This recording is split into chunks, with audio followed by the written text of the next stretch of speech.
Hello, do you have ADHD? Do you know someone who's suffering from ADHD and not sure where to go? Well, Dr. Ned Hallowell, my next guest, will answer all those questions and much, much more. So stay tuned, sit back and relax and grab your favorite beverage, and I'll see you on the other side. See you there.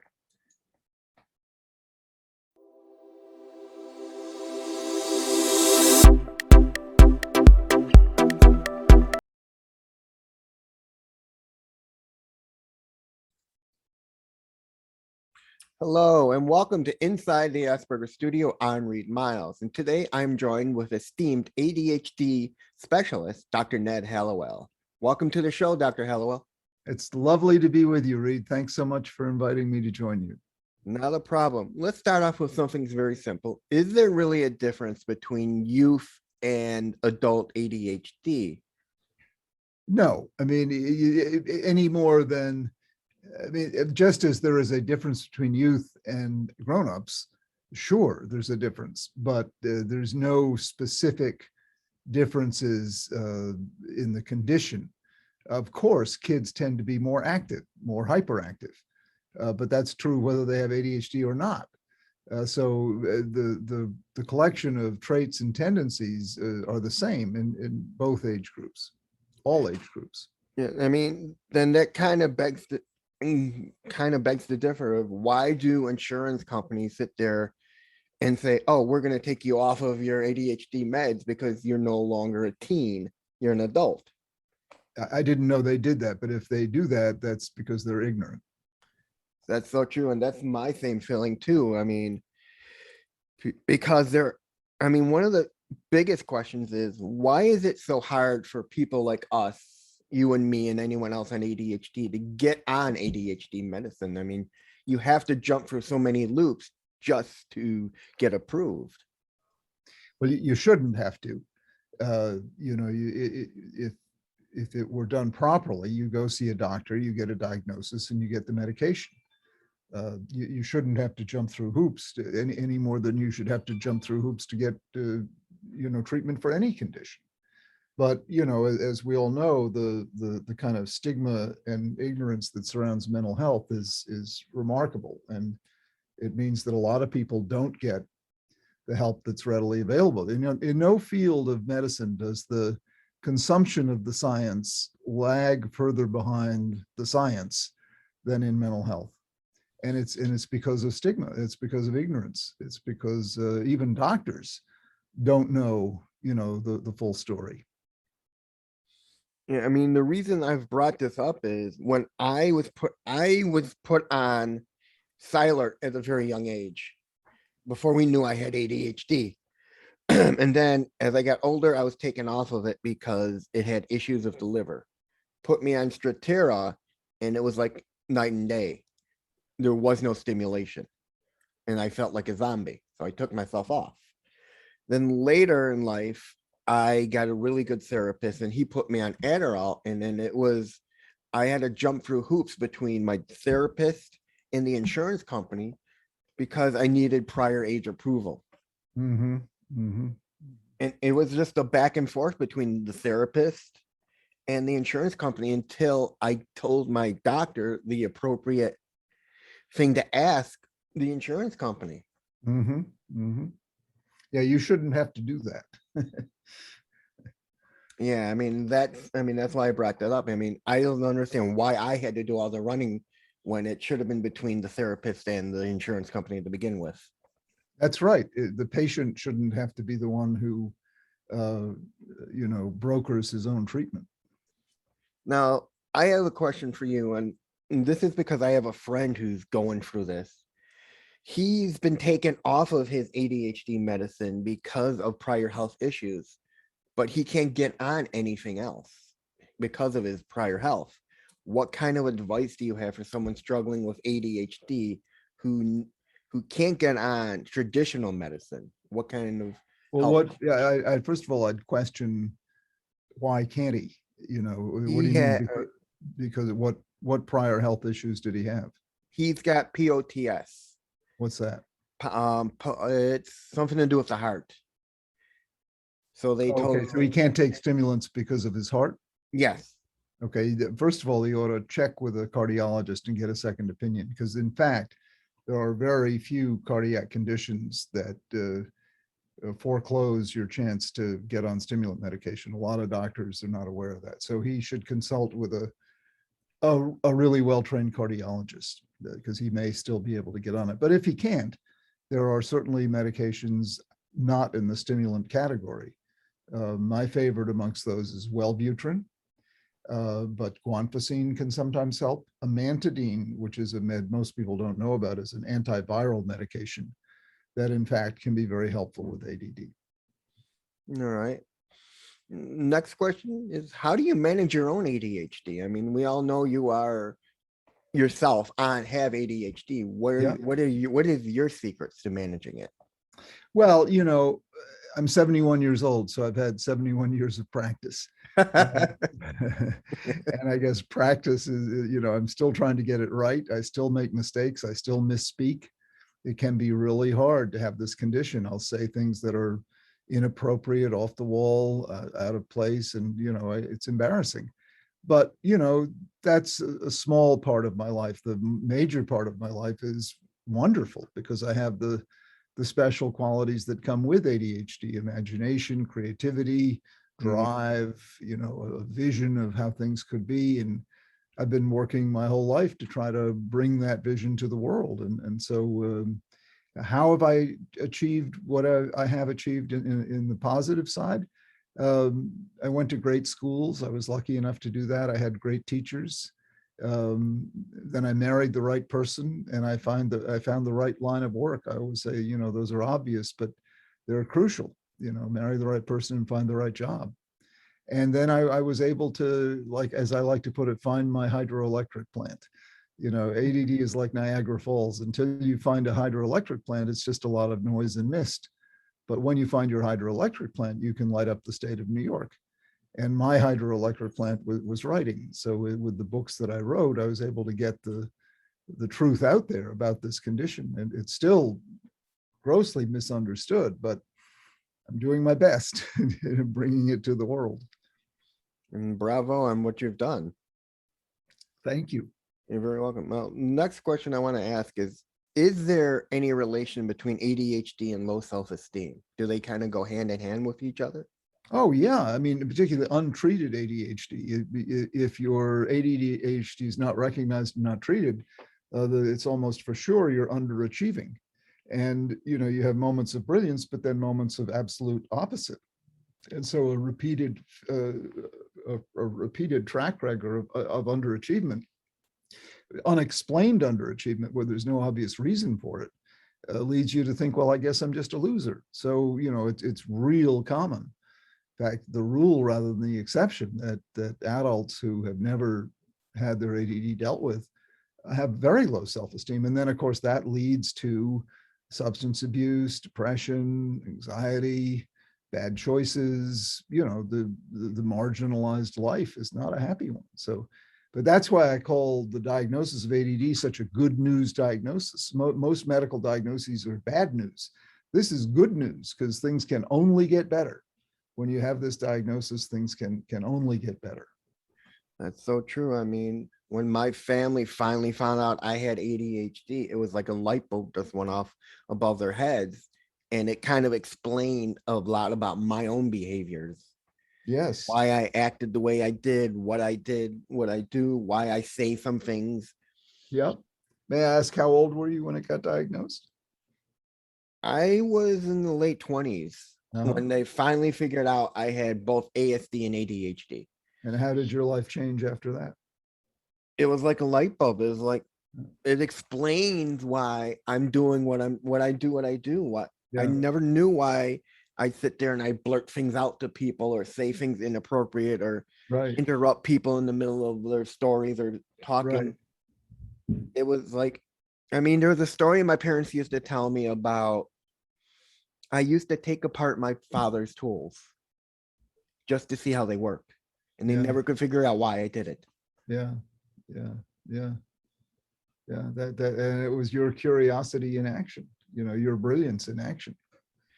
Yeah, I mean, one of the questions that I do want to ask you is, when I was in school, both high school and college, I took on-time tests. Now, is part of my ADHD the fact that when I was taking my test, I'm seeing other people finish their test, and all of a sudden I feel like I need to rush? Is that like part of ADHD saying I don't want to be the last one standing? Well, that's not ADD. I mean, that's everybody. A lot of people don't want to be the last one. So I wouldn't describe that to ADD. But your trouble doing it in the allotted time, that is ADD, because Yeah. you're being distracted throughout. Yeah, I mean, everything. I mean, they sit me down in this little cubicle. Any little noise distracts me. People Mhm. walking, people typing. It's just like, how do you expect me to focus? I have ADHD. So I just Yeah. feel like I need to rush to get through so I'm not sitting there struggling. Hmm. Hmm. Now, how do people know that if they have ADD or ADHD, or is it just one thing now? Technically, it's just one diagnosis, ADHD.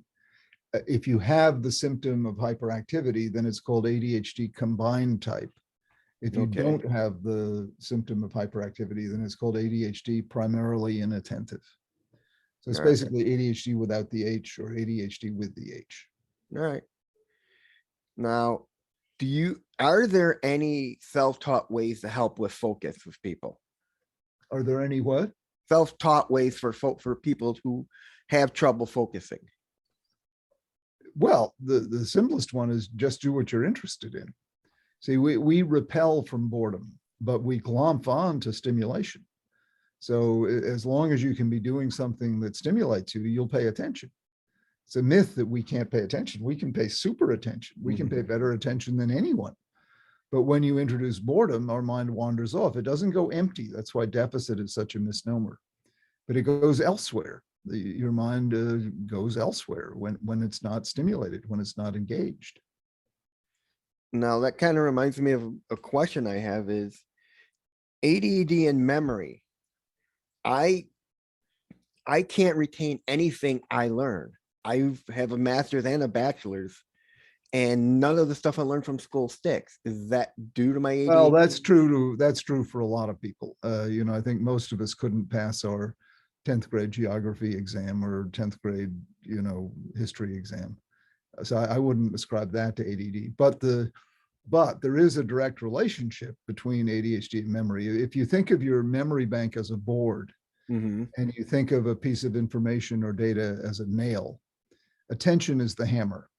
All right. So if your attention is waxing and waning, a lot of those nails don't get hammered in. Okay. Now, here's a question I have for you. Do you think that cell phones and tablets are either helping or hindering those who have ADHD? Oh, both. They're a tremendous aid for all the obvious reasons. But if you overdo them, if you use them as a replacement for human interaction, then they hinder. If you use them as something to suck on, I call it screen sucking. If every idle moment you're on your cell phone or laptop, then it's getting in your way. All right. What are some of the ways you can suggest people can deal with distractions from their ADHD? Do what you're interested in. It's really that simple. When you're interested, you will focus as long as you've had enough sleep and you're not preoccupied with some emotional issue. There are other things that pull you away other than boredom. But if all things being equal, if you've eaten well and had enough sleep and Mhm. had exercise, then it's and there are things you have to do that are not interesting, and you won't be paying attention. When you're brushing your teeth, or when you're cleaning up your room, or when you're filing a memo.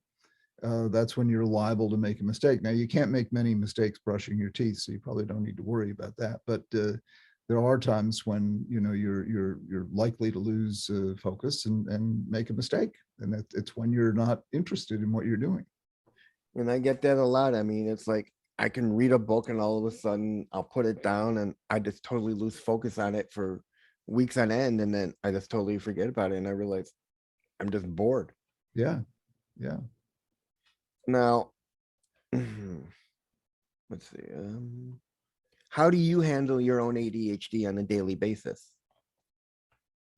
Well, that's a big question. Again, I've been doing it for so long, I really don't think about it, but I try as much as I can to occupy my sweet spot. And in terms of work, the sweet spot is what you really like to do, what you're good at doing, and what someone will pay you to do.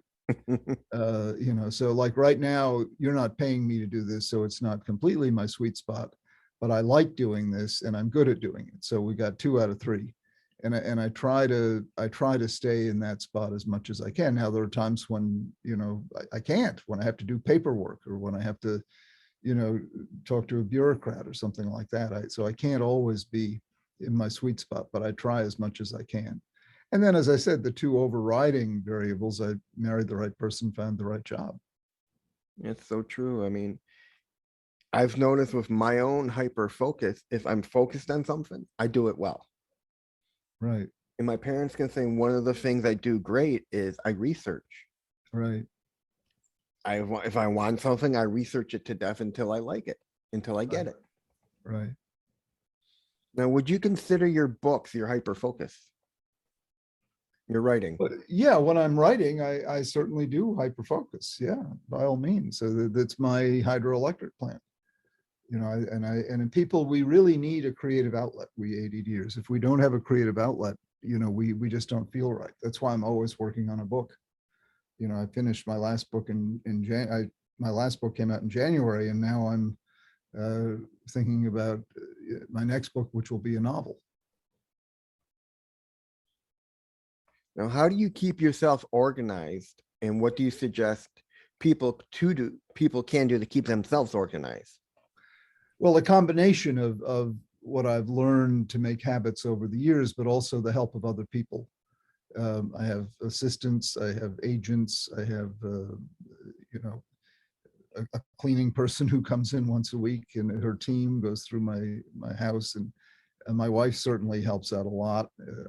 So it's a team effort, and I had to learn how to be pretty well organized to do medical school and do a medical internship. So, I have overcome the tendency toward disorganization through all of those methods. Yeah. Now, what signs would, with someone who doesn't know they have ADHD, what kind of signs should they look for? Well, above all, for an adult, unexplained underachievement. They know they should be doing better. They know they're smart enough, creative enough, motivated enough. They've got the resources and opportunities. Their health is otherwise good. So there's no obvious reason they don't have untreated nearsightedness, or their hard of hearing is, whatever. There's no other explanation for why they're not fulfilling their potential. And then they can get depressed and frustrated and anxious, and they get diagnosed with depression and anxiety. But that's not the real problem. The real problem is the undiagnosed, untreated ADHD. So unexplained underachievement is right at the top of the list. Now, where would you suggest people go if they want to get tested for like their ADHD, if they are aware they have it? Yeah, let me use the word evaluated, because there is no test. That's a common misconception. We don't have a foolproof test for ADHD. The best thing we've got is the history. And if someone should take your history, who knows what he or she is doing. You start with your PCP and get a referral to someone who specializes in ADD. It could be a psychiatrist, psychologist, could be a social worker, could be a family doctor. There are a lot of people who have taken an interest in this condition, but make sure you see someone who knows what he or she is doing, because if you don't see the right person, you'll almost invariably just get diagnosed with depression or anxiety. Yeah. I mean, I can tell you a story about how my parents had an idea. They knew I had some kind of form of ADHD. When I was in high school, during parents teacher conference, Yeah. they'd get told, Reed can't sit still in class. He can't focus, he fidgets, he won't sit still, he moves around. And then one day they get a call, we found out he sits still from one class and one class only. And the teacher, and they're like, what is that? What class was it? General science. Great. Because you were interested. Yeah, I was. I loved the class. And what's funny is I remember the professor, He's the only teacher in my high school. I remember his name, and I remember the quote he used to always tell us, which is, "You don't know what you know until you know everything at all." And the teacher's name was Daniel Stewart. Uh-huh. That's wonderful. Yeah. What would you attribute to your success? Oh, the grace of God. You know, I was lucky enough to find wonderful teachers, people who cared about me, people who took an interest in me. And I was lucky enough to have teachers who were able to challenge me in such a way that I could rise to the challenge. A lot of luck. And, you can't prescribe luck, but I certainly was lucky with the people that I met along the way. I'm one of the very few people you can ever find, particularly among people who have ADD, and I also have dyslexia, who can say, I never had a bad teacher. That's a pretty amazing statement for someone who went all the way through medical school. I never had a bad teacher. I mean, yeah, I mean, you and I both. I have ADD. Like I told you when we had the initial phone call, I have ASD, ADHD, I'm a bit of OCD, and I am also dyslexic. Yeah, good for you. And just like you, I had good teachers through school who understood me, who didn't punish me, who worked with Mm-hmm. me. Mm-hmm. And then come college, I did everything on my own online for my bachelor's. But when I went away for my master's, I had a really good disability department that understood me, and they were there to help me throughout everything. Mm-hmm. I mean, he set me up with a therapist for 6 weeks. I had a well-being advisor that stuck with me for the remainder of my year there. So every day I had an appointment once a week with both well-being and my disability, and that's what helped me get through school. Mm-hmm. Mm-hmm. And lastly, what inspired you to start your podcast, and what was your inspiration to write your books? Well, I've always wanted to be a writer. I wanted to be a writer before I wanted to be a doctor. So Yeah. that inspiration is long standing. The podcast was someone said to me one day, you ought to do a podcast. And so I did a podcast called Distraction for 5 years. And then I've left that company. Now I'm going out on my own. And my new podcast is called Dr. Hallowell's Wonderful World of Different. Love that name. Anyways, it was great talking with you, Dr. Hallowell. Well, thank you, Reed. You're a remarkable guy, and I think your example is inspiring for all your listeners. I take my hat off to you. You're doing great work. Thank you very much. All right, thanks, Reed. Not a problem, Dr. Hallowell. See you around. Take care. Bye bye. Bye-bye.